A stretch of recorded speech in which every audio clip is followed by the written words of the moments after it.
Friends, welcome to fact news episode 16. ఈ రోజు date వచ్చే September 23, 2024.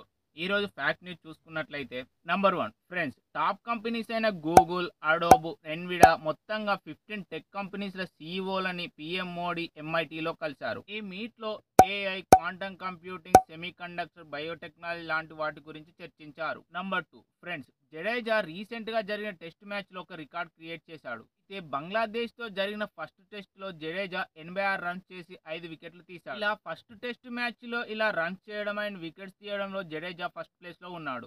Number 3 friends, USA meet లో నరేంద్ర మోడీ డిజిటల్ ఇండియా గురించి మాట్లాడారు. అయితే మన ఇండియా 5G నెట్వర్క్ లో యుఎస్ఏ కంటే పెద్దదని చెప్పారు. ఇంకా ప్రపంచంలోనే అతిపెద్ద డిజిటల్ పేమెంట్ సిస్టమ్ యూపీఐ మనకు ఉందని చెప్పారు. ఇంకా అంతేకాకుండా రానున్న రోజుల్లో ఇండియాలో తయారయ్యే సెమీ కండక్టర్స్ అన్ని దేశాలకు వెళ్తాయని చెప్పారు. నంబర్ 4 ఫ్రెండ్స్, ఇక నుండి రైల్వే బోగిలో టికెట్ లేకుండా ప్రయాణించిన వారికి 250 రూపాయల ఫైన్ తో పాటు ప్రయాణించిన దూరానికి డబ్బు చెల్లించాల్సి ఉంటుంది. నంబర్ 5 ఫ్రెండ్స్, నార్త్ కొరియా అధ్యక్షుడైన కిమ్ జాంగ్ నిర్ణయాలు ఎంత కఠినంగా ఉంటాయో మన అందరికీ తెలుసు. నార్త్ కొరియాలో 2 మహిళల్ని అతను ఉరి తీయించాడు. ఎందుకంటే నార్త్ కొరియా నుండి సౌత్ కొరియాకి పారిపోవాలనుకున్న వారికి వారిద్దరు సహాయం చేశారు. అయితే ఆ 2 మహిళలు చైనాలో ఉంటున్నారు. కిమ్ నార్త్ కొరియాకి వాళ్ళిద్దరిని ఇన్వెస్టిగేషన్ కోసం రప్పించాడు. ఇన్వెస్టిగేషన్ చేసిన తర్వాత వాళ్ళిద్దరిని ఉరి తీయించాడు.